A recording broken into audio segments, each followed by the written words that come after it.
कात्यायन ऋषी ह्यांनी परंबा देवीची आराधना केली। त्यांची इच्छा होती की देवी परंबा ह्यांनी त्यांच्या घरी जन्म घ्यावा। योग्य वेळी मी हा अवतार घेईल महर्षी।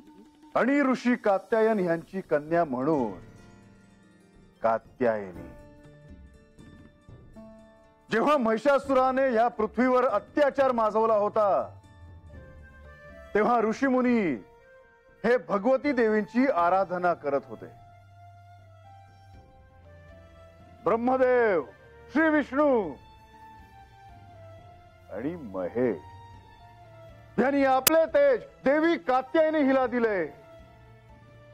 अश्विन शुद्ध चतुर्दशीला ही देवी कात्यायनी या युद्धासाठी सिद्ध झाली।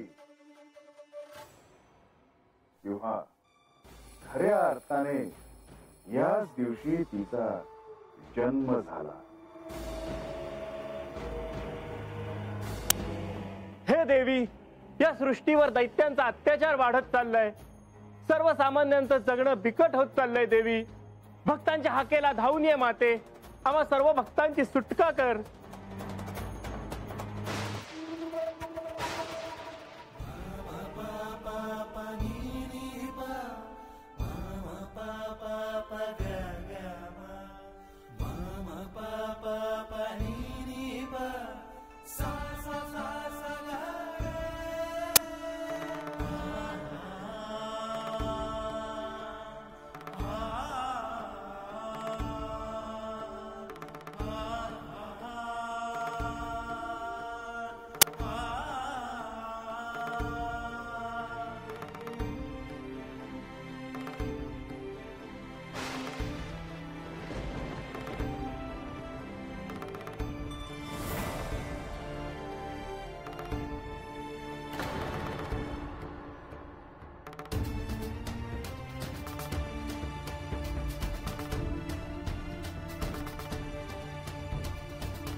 हे महर्षी कात्यायन, आपली प्रार्थना माझ्यावर पोहोचली आणि मी त्या दैत्यांचाच नाश करण्यासाठी हा अवतार घेतला आहे। हे देवी, आपण साक्षात हा अवतार धारण केलात। मी कृतकृत्य झालो देवी। हे महर्षी, मी आपल्याला वचन दिले होते की मी आपल्या घरी पुत्री रूपाने जन्म घेईन, पण त्यासाठी योग्य वेळ यायला हवी। होय देवी, आज ती वेळ आली आहे महर्षी। त्रिदेवांच्या तेजाने आज मी प्रकट झाले। महर्षी कात्यायन यांच्या आश्रमात मी जन्म घेतला, त्यामुळे आजपासून कात्यायनी या नावाने मी ओळखले जाईल। हे देवी, आज माझे मनोरथ तुम्ही पूर्ण केलेत। या सृष्टीला दैत्यांच्या तावडीतून सोडवण्यासाठी तुम्ही हा अवतार धारण केलात। मी धन्य झालो देवी। शुभम भवतु।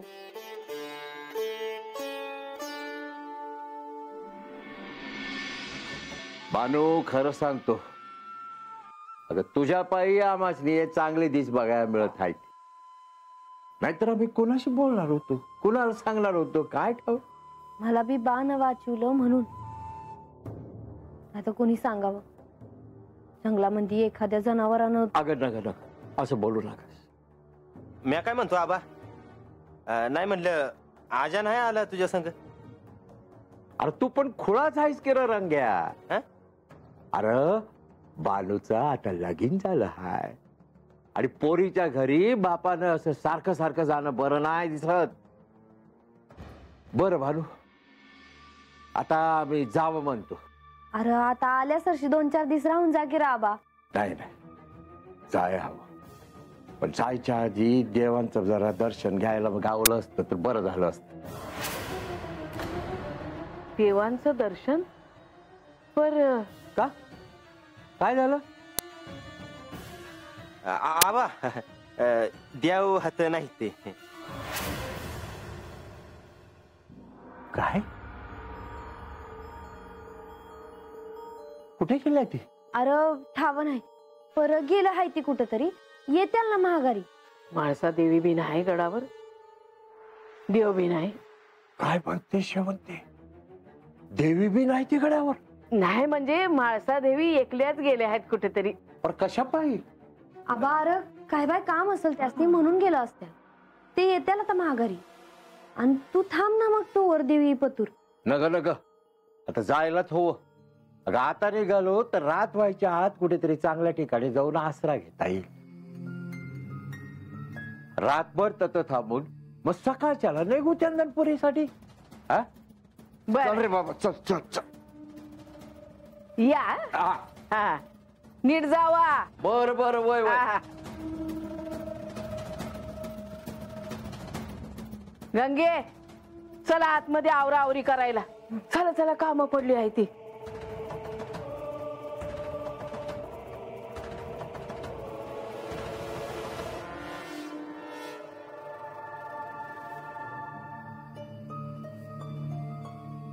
वस्तीवल्या समद्यासनी समद काही मिळालं, रामासनी काय बी हाती लागलं नाही.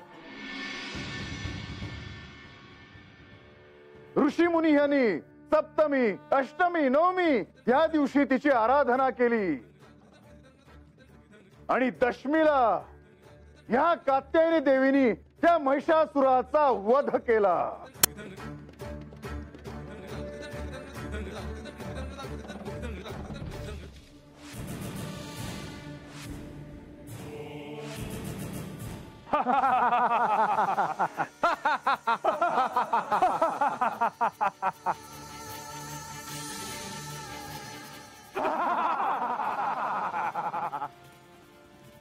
आपल्याला या त्रिखंडात कोणापासून घ्यायचं कारण नाही. माझा कोणी वध करू शकत नाही. मला जणू अमरत्व प्राप्त झाले आहे.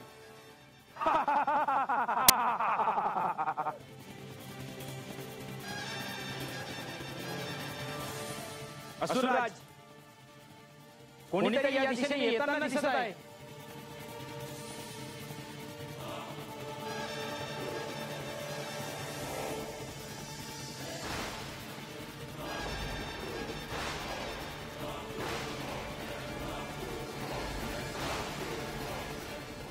हे कसले संकेत आहेत? या असुर राजाला भीती दाखवण्यासाठी ही देवाची नवीन खेळी तर नाही.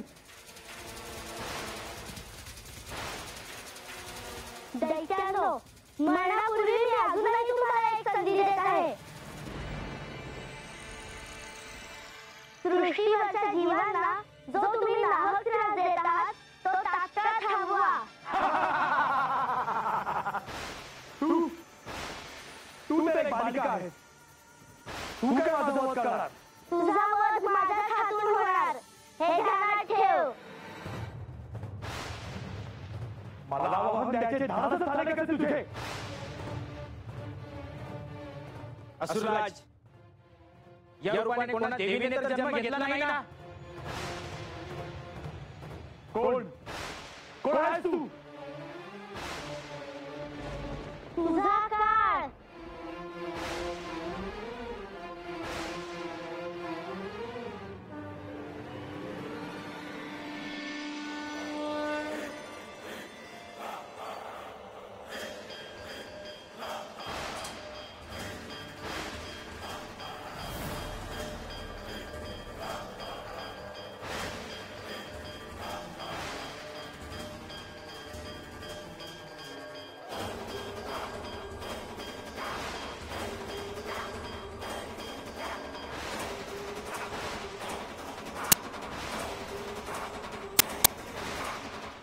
असुरराज, ही कोण देवी स्वरूप आहे? मी देवी कात्यायनी. महर्षी कात्यायन यांच्या आश्रमात माझा जन्म झाला आणि हे नाव धारण केले. तुझ्यासारख्या दैत्यांच्या दातातून या सृष्टीला तोडवण्यासाठी मी हा अवतार धारण केला आहे. आता तयार हो तुझ्या मृत्यूला.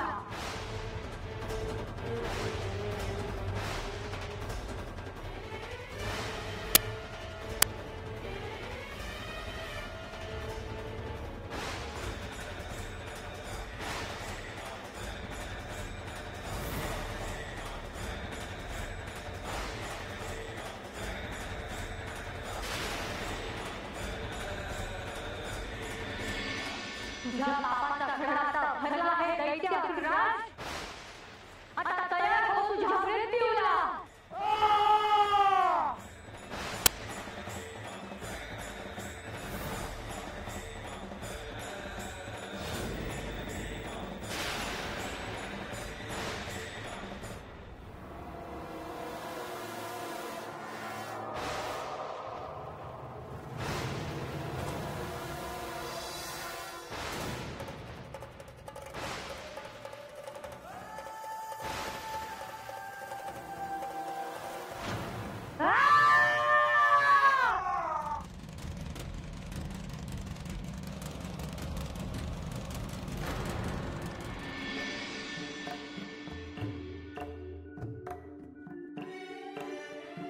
किती अद्भुत अनुभव आहे हा.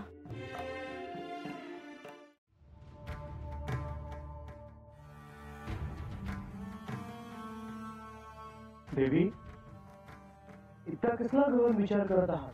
म्हाळसाचा. ही जेजुरी सोडून म्हाळसा एकांतात गेल्या कारण सत्य काय आहे हे जाणून घेण्यासाठी त्यांना प्रयत्न करायचे होते. परंतु तुम्ही श्री खंडेरायांना सांगितलं की त्यांनी म्हाळसा देवीला सहाय्य करावं. असं का? कारण आता हा प्रवास अखेरच्या टप्प्यात आला आहे. श्री म्हाळसा देवींनी घोषणा केल्याप्रमाणे त्या सत्य शोधून काढतीलच, परंतु त्यासाठी त्यांना योग्य दिशा दाखवणं अत्यंत आवश्यक आहे. परंतु अशाने बानूवर अन्याय तर होणार नाही ना? नाही दे. श्री खंडेरायांनी श्री म्हाळसा देवींना सहाय्य केले तरी ते सर्व काही तेच सांगतील असं नाही. हे जाणून घ्या. ह्या एका मासात काय घडणार आहे याचाच विचार मी करते आहे. यातले अनेक दिवस तर लोटूनही गेले. आता त्यांच्याकडे सत्य जाणून घेण्यासाठी खूपच कमी दिवस उरले आहेत. देवी, श्री म्हाळसा देवींनी जी घोषणा केली त्यानुसार त्या सत्याचा शोध घेतील. त्याला आत्मज्ञान होईल, साक्षात्कार होईल. म्हणजे त्यात पार्वती देवी आहे ते त्यांना कळणार तर? मला तरी असंच वाटतं. परंतु पुढे काय घडेल हे सांगता येणं कठीण आहे. एक मात्र खरं, जर म्हाळसा देवींना सत्य काय आहे हे कळलं तर श्री खंडेरायांचं या कृतयुगातलं हे अवतार कार्य पूर्ण होणार. हो. म्हणजे आपण देखील क्षीरसागरी जाण्यास प्रस्थान करू शकतो. देवी, मी म्हणते आहे त्यात अयोग्य काहीच नाही. आपलं इथलं कार्य देखील पूर्ण होईल. त्यामुळे आपण इथून प्रस्थान करणंच इष्ट ठरेल. परिस्थिती बघून निर्णय घेऊ.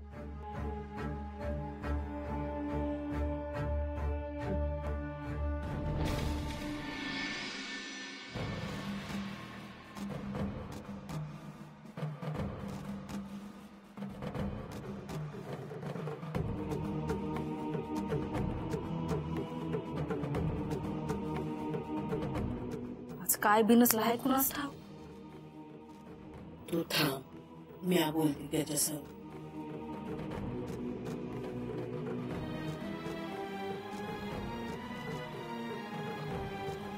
काय रे रंगा, कसला विचार करतोयस? काय नाही. आता मला सांगणार नाहीस वय? हा, सांग बाबा, काय झालं? तुला ठाव आहे ना, आपल्या वस्तीवर समजास निसमत काय मिळालं?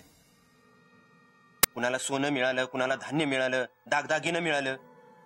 खरं आहे. आणि आपल्याला काय मिळालं काय? हे माझ्या विमानात आलत बर का. आपण जर तत वस्ती वाचतो तर आपल्याला बी सोनं नाणं मिळालं असतं. हा, मिळालं असतं की. पर तर लोक उपाशी होते, खायला काय नव्हतं, पाणी नव्हतं. कसं दिस काढायला लागलं असतील आपल्याला नाही ठावं. का ह्याच्या अगोदर आपण काढले नाही वय दिस? खरं बोलतोय तू, चुकीचं बोलत नाही. कसं खरं? कसं काय? आता हात जणू आपण चाकरावानी राहतोया. बानूच्या कधी ध्यानात आलं का यासनी कापड द्यावी, एखादं दागिनं मोर करावं, धान्य द्यावं? पर नाही. हावं, पण माझं खरं आहे तिचं. राब राब राबतोय ना मग. 2 वेळेला खायला मिळतंय नव, अजून काय हो आपल्याला? काय नग, तुला नग असेल तर तुला नग, पण आमासने बोलू नगच. वय मला काय बी नग. अव आता आपल्याला रोजच्याला खायला मिळतंय, देवांची आणि देवींची सेवा करायला मिळते, रोजच्याला त्यांचं दर्शन होतंय, अजून काय बी नग मला. हा पण आमासने हवं आहे की. कुणासनी काय हवं आहे?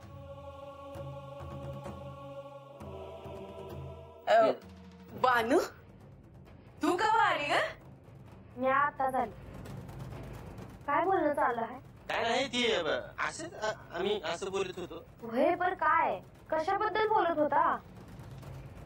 अगे काय नाही, आमचं चालू आहे, तू नाही काळजी करू. अगं असं कसं म्हणतीस मावशी?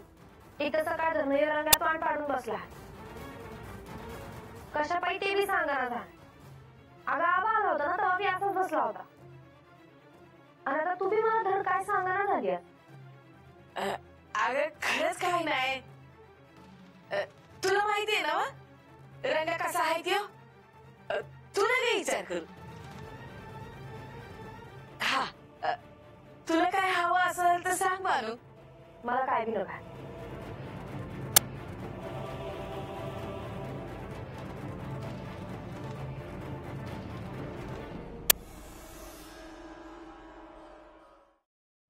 आपण कोण आहात मला कल्पना नाही, पण कात्यायनी देवीची कथा कथन करताना ते ऐकताना मी गुंग झाले आणि मला कळलंच नाही की कधी रात्र झाली. देवी, आपल्याला हा अनुभव आला कारण आपण एकाग्र झालात. बरं, रात्र झाली आहे, अंधार आहे, दिवे लावावे असं मला वाटतं.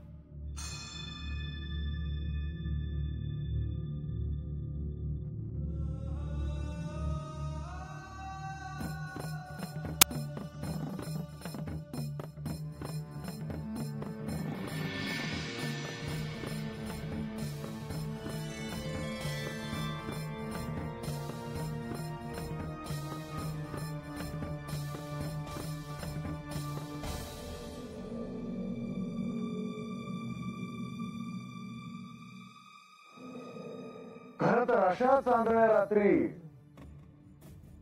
दिवे असूच नाहीये. जर आपल्याला आपल्या आत झाकून पाहायचं असेल, जर आपल्याला आपल्या आतील प्रकाश पाहायचा असेल, तर असा अंधार असणे उत्तमच होय ना? असेलही, पण तुम्ही या पणत्या तुमच्या शक्तीने प्रकट केल्या. मला जेजुरी गडाची आठवण झाली. गडावर संध्याकाळ झाली की पणत्या मी स्वतः प्रज्वलित करायचे. प्रसन्न व्हायचं वातावरण. देवी, आपल्याला जेजुरीची आठवण होणे हे स्वाभाविक आहे. केवळ जेजुरीचेच नाही, माझे आराध्य आहेत तिथे. माझे पती आहेत श्री खंडेराय, त्यांचे देखील मला स्मरण होते. परंतु देवी, अशी वार्ता आहे की आपण श्री खंडेरायांवर रागावला आहात. लोकांना केवळ माझा क्रोध दिसतो, पण श्री खंडेरायांवर माझे किती प्रेम आहे हे मलाच ठाऊक आहे. देवी, मी आता या इथे अल्प काळ आहे, तरी पण आपल्याला मला जे जे सांगायचे आहे ते सांगण्याचा मी निश्चितच प्रयत्न करेन. श्रवण करायला आवडेल मला, कारण इथला प्रत्येक क्षण माझ्यासाठी महत्वाचा आहे. पण एक आहे, मला तुमच्या कथेने अल्प ज्ञान झाले आहे. देवी, मी आपल्याला ह्यापुढची जी कथा सांगणार आहे त्यांनी आपल्याला निश्चितच काहीतरी स्मरण होईल. म्हणजे तुम्हाला प्रयत्न करायचेच आहेत तर? होय. कोणाची कथा आहे ही? कथा आहे स्कंद मातेची. कोणी स्कंद माता?